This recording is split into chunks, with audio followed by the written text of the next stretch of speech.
Olá, queridos amigos, sejam todos muito bem-vindos ao projeto 10 Dias de Oração. Estamos começando um grande movimento de oração e comunhão com Deus. Serão momentos de intensa busca pelo Espírito Santo, no desejo que Deus nos use a todos na obra da pregação do Evangelho. E a temática desse ano está focada na saúde física, mental e espiritual. E este é um momento especial onde todos nós nos colocamos de joelhos, reconhecendo a importância da saúde integral em nossa caminhada cristã. Você será desafiado a cada dia a buscar as orientações de Deus para a sua vida. Deus tem um plano especial para você e eu espero que ao longo desses 10 dias você entenda muito bem esse plano e esse propósito. A cada dia nós vamos ser desafiados a buscar a plenitude de Deus em todas as áreas. E o nosso desejo é fortalecer a nossa comunhão com Deus, sabendo que o equilíbrio entre corpo, mente e espírito é a chave para uma vida cristã saudável e vitoriosa. Chegamos hoje ao nosso terceiro tema e vamos estudar sobre saúde física. Agora, antes de estudar o tema, eu queria convidar você então a nós orarmos, pedindo a bênção do Senhor. Se você tem aí a sua Bíblia, eu já quero convidar você a tomar a sua Bíblia, porque nós vamos estudá-la hoje. Ouviremos o apóstolo Paulo e o que ele tem a nos ensinar sobre a questão da saúde. Antes, porém, de abrirmos o livro sagrado, ora comigo. Eterno Deus e bom Pai, muito obrigado pelo privilégio de estarmos juntos mais uma vez para estudarmos a Tua Palavra. Que o Teu bom e Santo Espírito esteja ao nosso lado, nos auxiliando na compreensão das Tuas verdades para a nossa vida. Nos dirija, Pai, em cada momento. Oramos em nome de Jesus. Amém. Muito bem, o texto bíblico para a nossa reflexão de hoje aparece aqui na segunda carta de Paulo aos Coríntios, capítulo 12, verso 7. Paulo escreveu assim: E, para que não me exaltasse pela excelência das revelações, foi-me dado um espinho na carne, a saber, um mensageiro de Satanás para me esbofetear, a fim de não me exaltar. Havia nos dias do Novo Testamento um sujeito chamado Paulo. Ele era um tipo de líder muito respeitado entre a sua comunidade. Ele tinha passado por várias experiências incríveis na vida, coisas que iam além do comum. Certo dia, ele compartilhou com seus amigos sobre algumas dessas experiências marcantes. Paulo, meio reticente, começou contando que Deus teve umas revelações para ele. Ele não entrou em muitos detalhes, mas deu a entender que eram coisas grandiosas, o tipo de experiência que qualquer um ficaria de boca aberta. E mesmo com essas experiências incríveis, Paulo tinha um problema persistente em sua vida. Algo que ele não conseguia descrever bem. Ele simplesmente diz um espinho na carne. Ele não disse exatamente o que era, mas certamente era algo que o incomodava bastante, fisicamente e emocionalmente. Ele via isso como um lembrete constante de que, apesar das revelações espetaculares que tivera, ele ainda só era um ser humano. Alguns estudiosos da Bíblia dizem que esse espinho na carne ao qual Paulo se refere seria um problema de visão, inclusive iniciado por uma teofania que ele teve lá na estrada de Damasco, quando a luz de Cristo brilhou e ele caiu ao chão. Interessante que, desesperado, Paulo pediu a Deus, não uma, mas 3 vezes, que esse espinho fosse removido. E a resposta que ele recebeu, no entanto, mudou sua perspectiva completamente. Deus disse a ele algo como que: calma, Paulo, a minha ajuda é o que você realmente precisa. O meu poder se revela mais quando você está fraco. Essa experiência fez Paulo refletir bastante. Ele percebeu que em vez de ficar frustrado com suas dificuldades, ele podia ver aí uma oportunidade para mostrar a força de Deus em sua vida. Então Paulo começou a se sentir até grato por suas fraquezas, porque sabia que quando estava no limite era quando se tornava mais forte pelo poder divino. A partir então dessa nova forma de enxergar as coisas, Paulo decidiu que não iria mais se deprimir por causa das dificuldades. Em vez disso, ele viu nelas uma forma de crescer, de se conectar ainda mais com uma força que vinha fora de si. Então Paulo fez da sua dificuldade um trampolim para depender cada vez mais de Deus. E é claro, Deus ali estava para ajudá-lo nesses momentos difíceis que o apóstolo estava enfrentando. Bom, essa história moderna de Paulo lembra que muitas vezes nossos desafios são um caminho para descobrirmos uma força maior e encontrarmos resposta para além das nossas próprias capacidades. Essa história, ela ocorreu muito tempo atrás e está relatada na segunda carta de Paulo aos Coríntios, no capítulo 2. Revela o que Deus faz e qual é o propósito dele quando somos expostos a fraquezas não solucionadas em nossa vida. Imagine, por exemplo, o cotidiano de Dulce, uma mãe que investiu todo o seu tempo e energia em cuidar de seu filho mais velho que lutava com bronquite asmática. Naquele tempo, o acesso a tratamentos imediatos não era tão fácil como hoje, sem nebulizadores em casa, e quando as crises de asma davam sinais de remédios orais não iriam resolver, a batalha começava. Dulce tinha que enfrentar a maratona de levar seu filho até o hospital para conseguir tratamento adequado. Isso envolvia pegar um ônibus com toda a preocupação de uma mãe ansiosa, sem saber de que tipo de cuidados receberia seu filho quando no hospital chegasse. Um episódio marcante foi quando nem mesmo os tratamentos do hospital foram suficientes para uma recuperação e isso resultou numa internação. Para Dulce, aqueles dias pareciam uma eternidade. Ela permaneceu ali, ao lado do seu filho, garantindo que ele tivesse segurança e recebesse o melhor tratamento possível, apesar do turbilhão de emoções que passava por sua mente. Você consegue imaginar a angústia que envolvia essa mãe, ali com o filho amado no hospital, dependendo do favor, dependendo da ajuda de outros profissionais, de médicos e enfermeiras, para resolver o problema do seu filho? Consegue imaginar essa angústia? Bem, depois desse período angustiante, veio então uma recomendação médica que prometia uma melhora a longo prazo. A medicação combinada com natação e atividade física. Esse era um compromisso não apenas com a saúde do filho, mas também uma maratona diária para a Dulce. Diariamente ela acordava mais cedo e jogava bola com ele antes da escola para que ele já fosse aquecido e preparado. As tardes eram reservadas para aulas de natação, verdadeiras jornadas em termos de distância e custo. Mas Dulce não hesitava.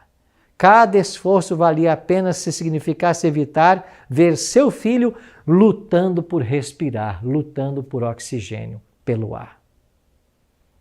Essa dedicação de uma mãe para garantir o bem-estar de seu filho mostra o amor incondicional e a resiliência que muitas mães adotam diante dos desafios.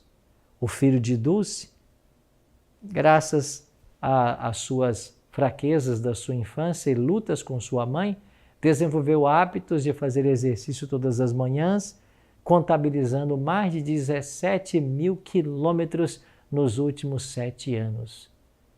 Fora natação, bicicleta e caminhadas funcionais. Aquele ponto fraco da infância desse garoto, pela graça de Deus e pelo amor e cuidado de sua mãe, tornaram os pontos fortes em sua vida. A Bíblia está repleta de textos que nos mostram que o desenvolvimento de um corpo, uma mente e uma espiritualidade saudáveis exige, além de graça e do amor divinos, escolhas conscientes e esforço humano.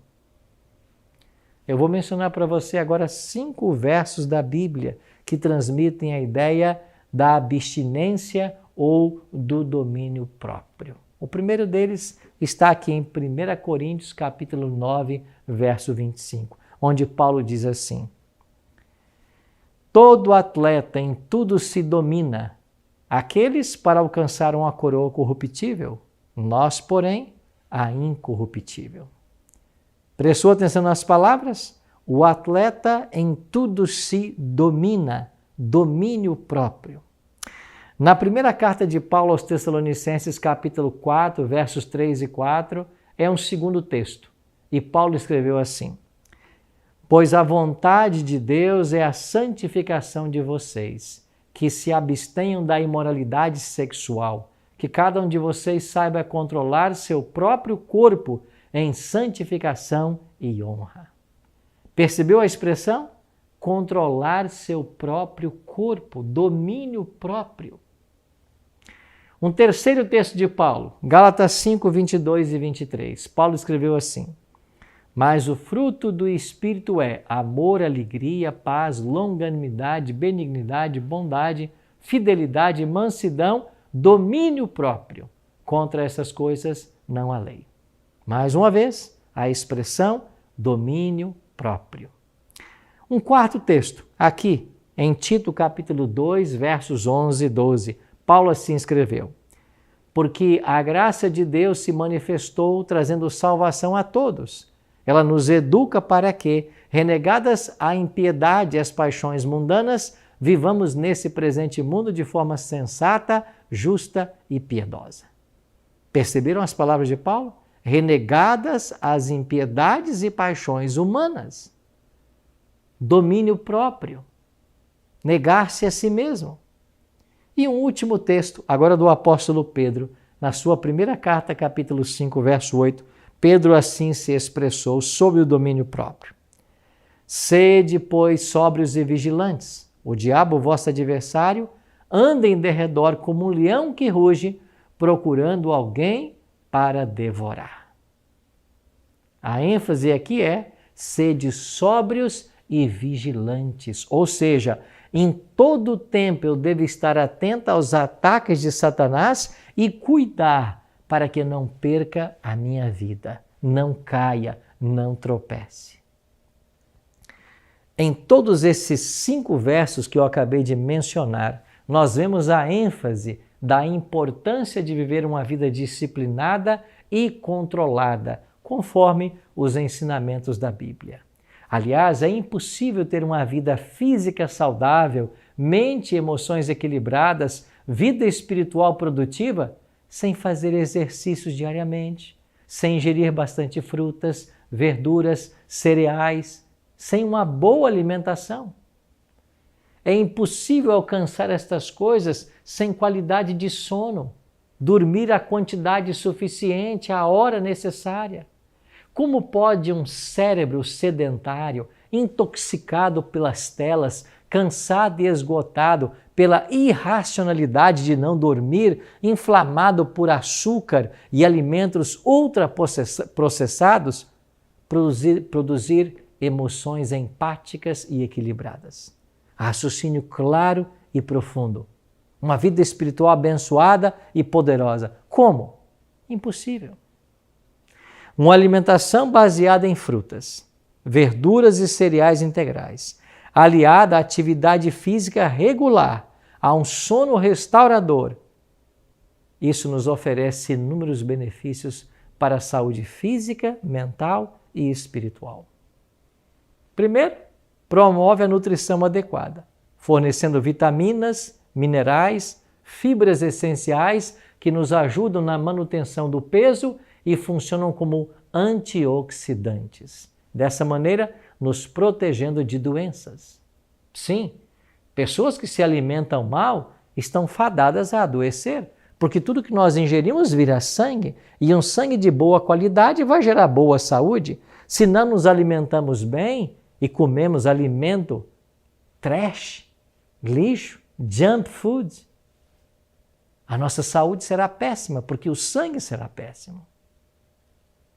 Segundo, um bom estilo de vida dessa maneira impulsiona a saúde cardiovascular, através de uma redução nos níveis de colesterol e pressão arterial, graças ao consumo de fibras e nutrientes essenciais.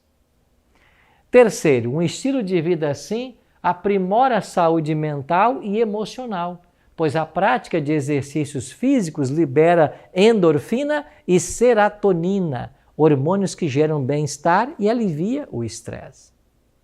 Quarto, o sono de qualidade ajuda na regeneração celular e melhora a memória e a concentração. Ele é essencial para um funcionamento cerebral saudável.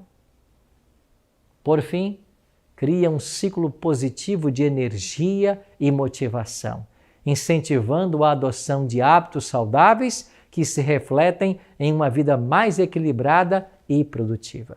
É por isso que Paulo, em 1 Coríntios 9, 25, quando nós lemos sobre a disciplina dos atletas que se dominavam em tudo, suas vontades, para alcançar seus objetivos. Este conceito se aplica poderosamente às nossas vidas, onde buscamos objetivos ainda mais elevados, abrangendo nosso desenvolvimento físico, mental e espiritual. Não é sobre isso que estamos conversando essa semana? Vida plena tem a ver com isso. Vida plena tem a ver com crescimento equilibrado entre as nossas funções físicas, mentais, sociais, espirituais. O ser humano é um todo indivisível. Você não consegue estar bem fisicamente se não estiver bem mentalmente. Não dá para estar bem espiritualmente se eu não estou bem fisicamente. Tudo está interligado. Esse conceito deve ser aplicado em nossas vidas. Isso vai nos ajudar em nosso desenvolvimento. E embora o desconforto muitas vezes nos detenha, ele não deve limitar a uma vida plena. O jejum, ainda que parcial, serve também como ferramenta poderosa de transformação. Quando nós optamos pelo jejum de guloseimas, nós desenvolvemos um novo prazer por comidas saudáveis, educando nosso paladar para as escolhas mais nutritivas. Do mesmo modo, jejuar de hábitos noturnos ajuda a cultivar o hábito de dormir cedo, essencial para o cultivo restaurador, permitindo que nosso corpo e mente regenerem profundamente. Além disso, o jejum de imagens que alimentam a mente carnal fortalece nosso foco em cultivar uma mente espiritual, alinhando assim nossos pensamentos com os valores mais eternos. Enfrentar o desconforto inicial dessa mudança de hábitos pode ser desafiador, mas é precisamente esse desconforto que constrói resiliência e nos aproxima de um prazer duradouro. Olhe para os grandes atletas desse mundo, para os vencedores. Olha quantas horas um nadador passa numa piscina. Quantas horas um atleta passa correndo, praticando exercícios. Em tudo se disciplinam. Às vezes para uma competição que vai durar segundos.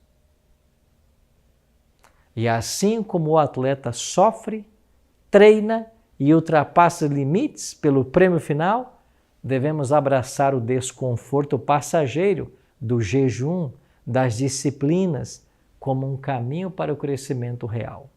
O prazer final reside em uma vida equilibrada, cheia de sentido, onde corpo, mente e espírito são nutridos em harmonia, transcendendo qualquer desconforto inicial. Depois de libertar, perdoar e salvar seus filhos, Deus os conduz ao Sinai. Lá entregou os 10 mandamentos, 10 princípios destinados a nortear suas vidas. E para termos uma vida de saúde e evitar as doenças, também precisamos seguir os princípios de saúde que serão nossa proteção e libertação das doenças desse mundo. Por isso eu queria dizer para você agora uma adaptação desses princípios de saúde para a vida de cada um de nós. Pense nos 10 mandamentos e reflita agora sobre 10 princípios para uma boa saúde. Primeiro princípio: não terás outros alimentos em tua mesa, além de frutas, verduras, cereais integrais, nozes, castanhas e poucos alimentos processados e de origem animal.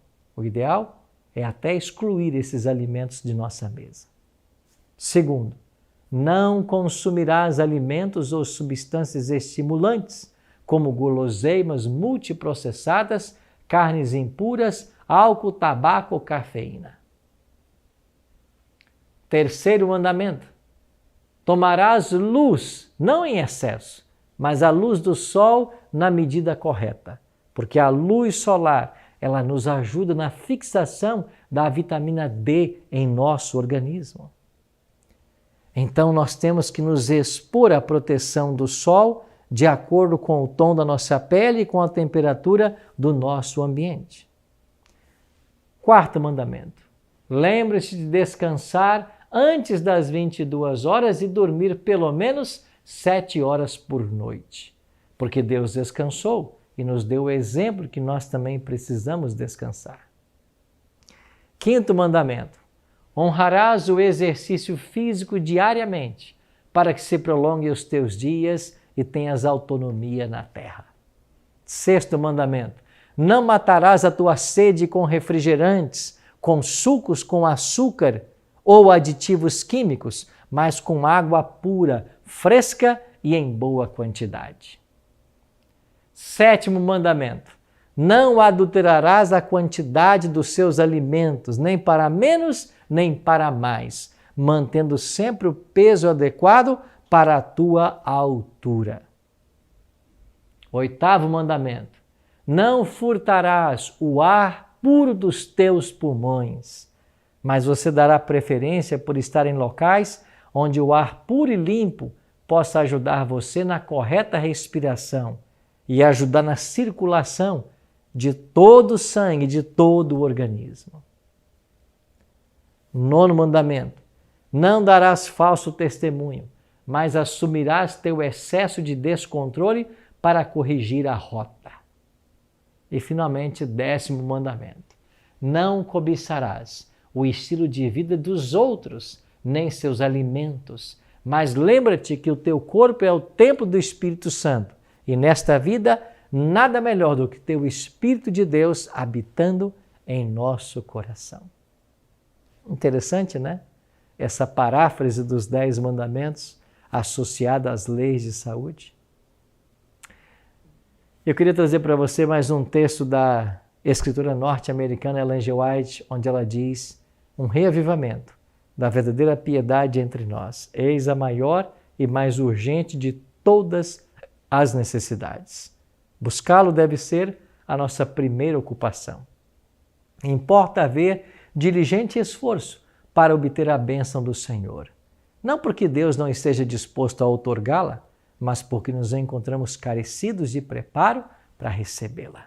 Nosso Pai Celestial está mais disposto a dar o seu Espírito àquele que lhe hospedem do que os pais terrenos estão a dar boas dádivas aos seus filhos. Cumpre-nos, porém, mediante confissão, humilhação, arrependimento e fervorosa oração, cumprir as condições estipuladas por Deus em sua palavra para estabelecer sua bênção, ou para conceder-nos sua bênção.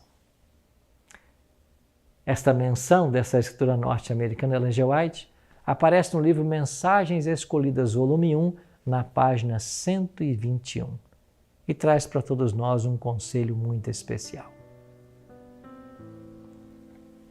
Da mesma forma que era impossível aqueles antigos escravos lá no Sinai cumprir os 10 princípios morais sem o amor e a graça de Deus, hoje também é impossível para nós seguirmos os princípios morais e de saúde sem o amor e a graça de Deus. Porém, como eles, em nossa vida tudo nos será possível, e quanto mais convidarmos e prepararmos o templo do nosso corpo para que o Espírito Santo viva em nós, mais isso será uma realidade em nossa vida. e ela será feliz e vitoriosa. Vamos preparar o templo do nosso corpo para que o Espírito Santo possa habitar nele? Se esse é o desejo hoje do teu coração, se você quer que o Espírito de Deus habite em você para conseguir cultivar uma boa saúde e servir ao Senhor em espírito e em verdade, eu quero orar com você. Amado Deus e Pai, muito obrigado pelos conselhos da Tua Palavra e por tantas orientações que nós recebemos que podem nos ajudar a termos boa saúde e dessa maneira trazer glória ao Teu nome. Dai-nos um dia feliz na Tua companhia. Oramos em nome de Jesus. Amém.